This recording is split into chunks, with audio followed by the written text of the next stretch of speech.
안녕하세요. 희망과 욕망입니다.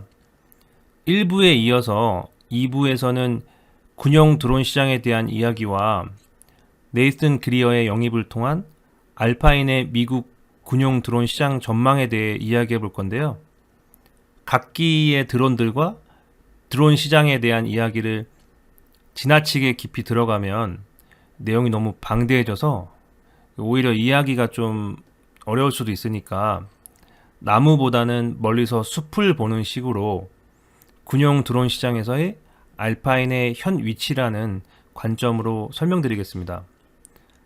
또한 군사적인 부분은 공개되지 않은 점도 많아서 제가 공부한 부분이 다소 오류가 있을 수도 있다는 점을 감안해 주시고 하나하나의 어떤 숫자적인 체크보다는 큰 흐름 위주로 보셨으면 좋겠습니다.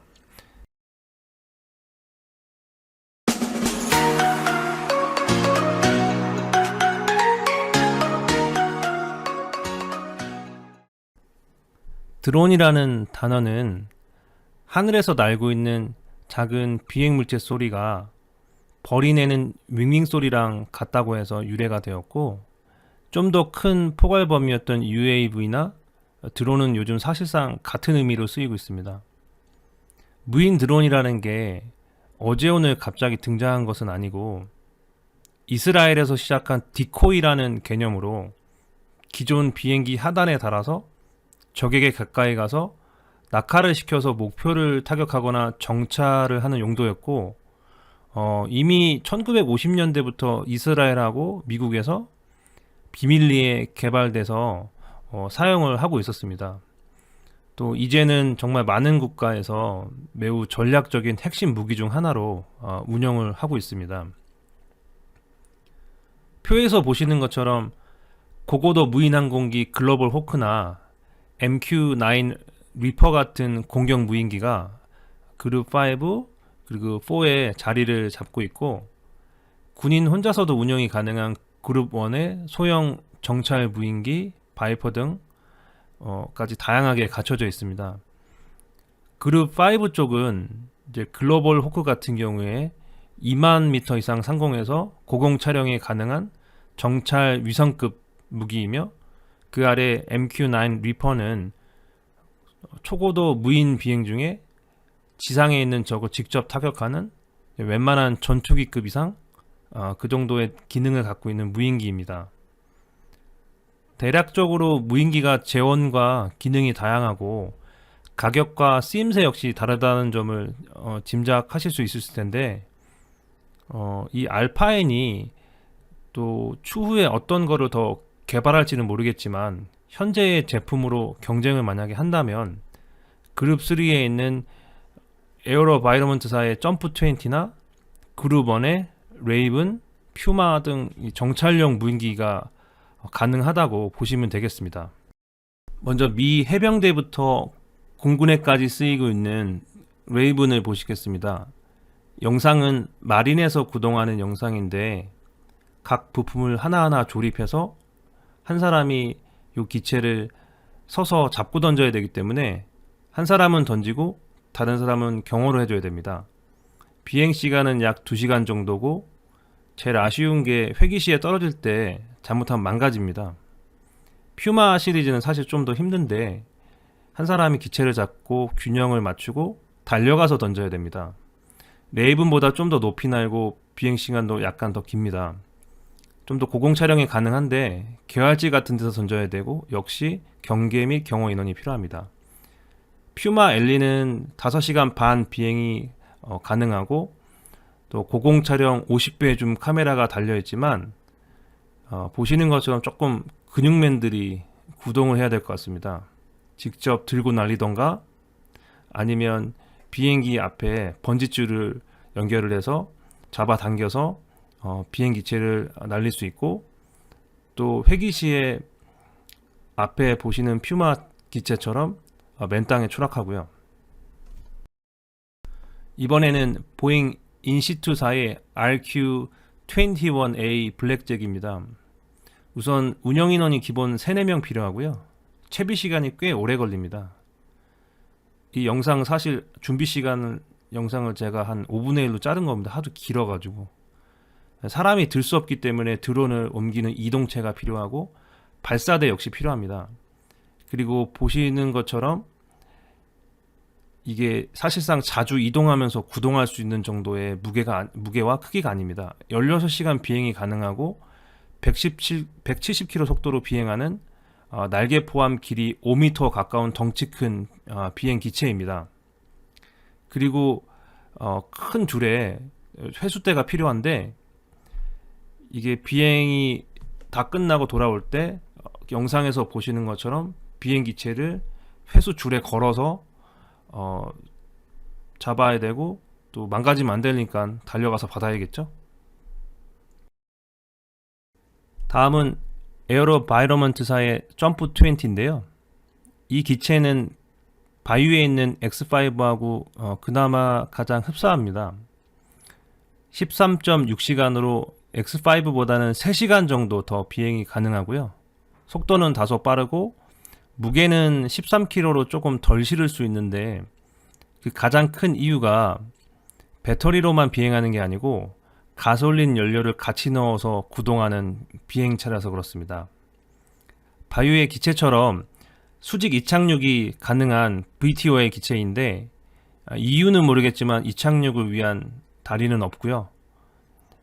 그래도 앞서 본 레이븐이나 퓨마 시리즈보다는 안전하게 착륙하네요. 그리고 알파인의 바유 X5입니다. 23km까지 기체를 실을 수 있고요. 보시는 것처럼 비행체에 다리도 있고 이착륙 시 넓은 공간을 필요로 하지 않기 때문에 필요시에 굳이 개활지에서 날리지 않아도 됩니다. 타사의 무인기에 비해 배터리와 구동의 편리성 등의 큰 강점을 가지고 있다는 점을 보실 수 있습니다. 또 가솔린 모터가 없기 때문에 가격 역시 다소 낮춰서 제작이 가능하겠죠? 그리고 군부대 관련된 회사들을 보면 크라토스 같은 경우에는 사실상 전략적 UAV와 적 무인기에 대한 전략적 방공망에 집중하고 있어서 아까 표에서 보여드렸다시피 그룹 4나 5 쪽의 덩어리가 사실 큰 쪽이라고 봤을 때는 알파인하고 1차적으로 부딪히는 쪽은 아니고요. 또 플리어 시스템은 열화상 카메라랑 이제 야간 관측 카메라 이런 비전 카메라 같은 걸로 원래 유명한 회사입니다. 또 이게 참고로 임파서블의 US1에 달려있는 카메라가 이 플리어 시스템 브랜드고요. 또 이렇게 주먹만한 크기의 드론이나 호넷 같은 거 보통 집중하고 있고 보잉 인스티튜트사나 에어버스 등도 사실 덩치가 엄청 큰 거 위주로 집중되어 있는 회사들입니다. 기타 여러 회사들이 있지만 그래도 군용 중심 선두 주자를 찾는다면 50년의 역사를 가지고 있는 에어로바이러먼트사라고 볼 수 있겠습니다. 미국 국방부의 소형 무인기 공급에 거의 80% 가까이를 책임지고 있고 미국뿐만 아니라 영국, 프랑스, 호주 등 이제 동맹국에도 납품을 하고 있는 회사입니다.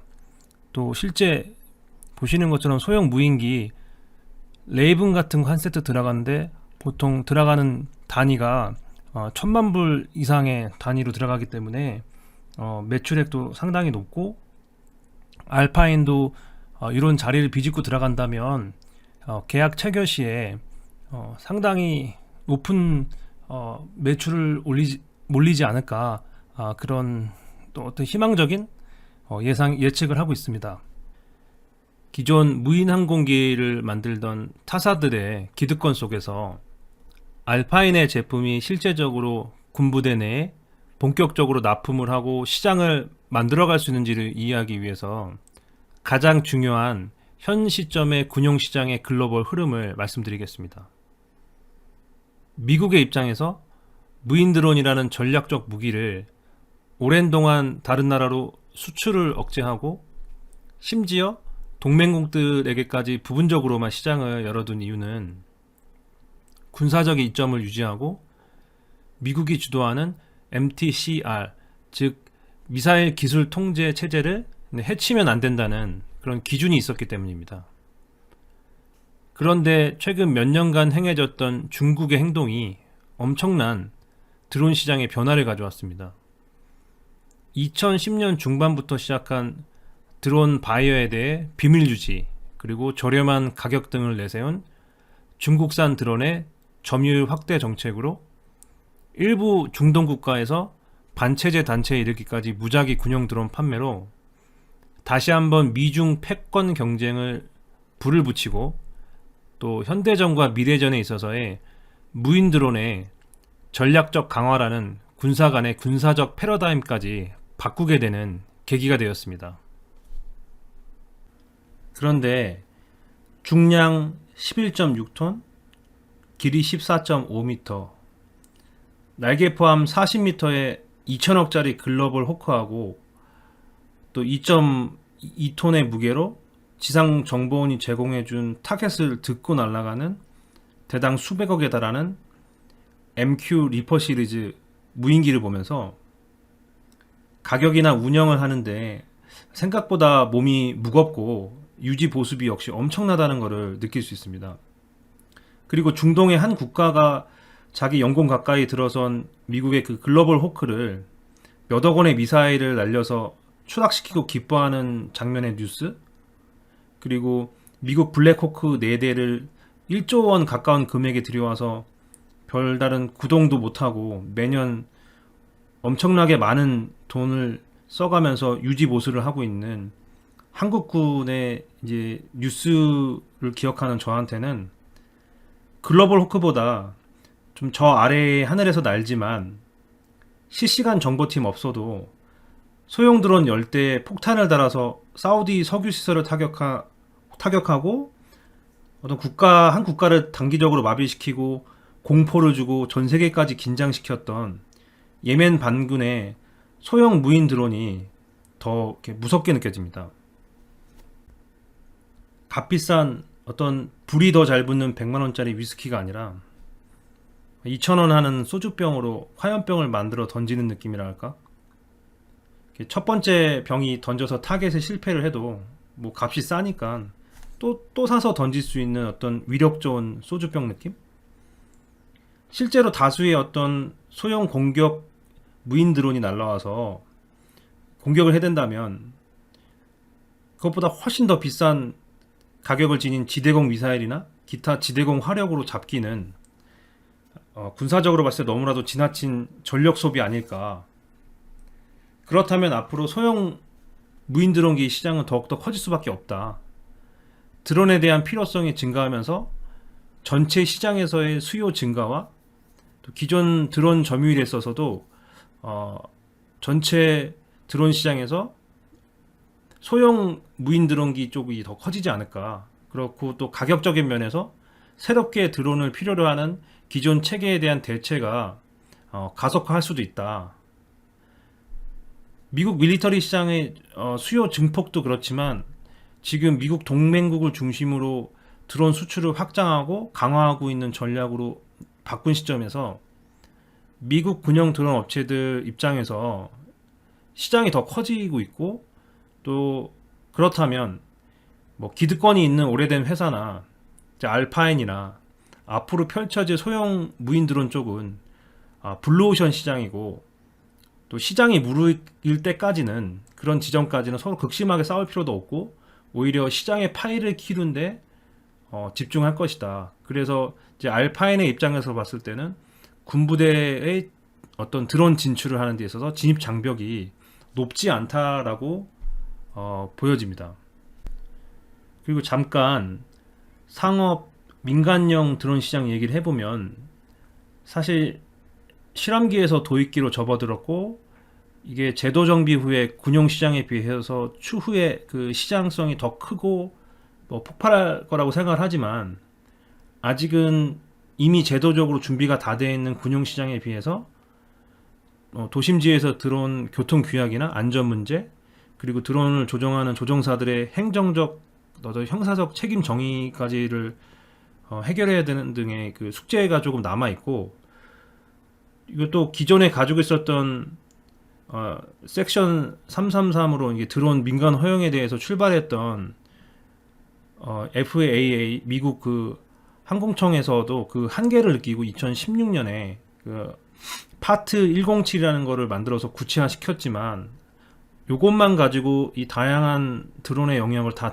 담아내기에는 좀 더 시간이 필요하다라고 생각이 들고, 또 이런 점에서 봤을 때 알파인에서 드론 시장의 출발점이나 타켓을 군부대나 경찰서, 소방서 같은 어떤 공공기관 그쪽을 시장으로 해서 민간 시장까지 확대를 한다면 전략적으로 아주 효과적이라고 생각을 하고, 이번에 그 네이든 그리어의 영입을 보면 알 수 있듯이 알파인은 이런 맥을 잘 짚고 있다, 이렇게 생각이 듭니다.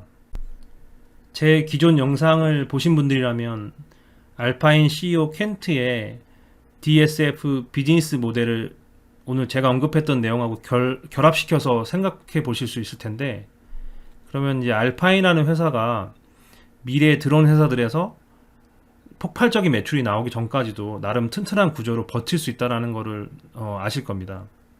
실제 영업이익을 내면서 회사에 먹고 사는 문제를 당장 해결해 줄 수 있는 QCA, 디럭스, 모리스 신메탈, 그리고 전체적인 비용을 줄여주고 유기적인 행정 회계 처리를 해주는 스펙트럼 이보스, 그리고 이제 다가올 미래의 어떤 큰 시장을 향해서 달려가는 두 개의 드론 회사 임파서블 에어로스페이스와 바이유. 애플과 아마존의 시작점이 어디였는지를 보신다면 지금의 알파인의 시작점은 과분하고 앞으로 펼쳐질 드론 산업의 미래에서 어느 정도 네임밸류를 갖게 되지 않을까 하는 큰 기대가 됩니다. 오늘도 시청해 주셔서 감사하고요.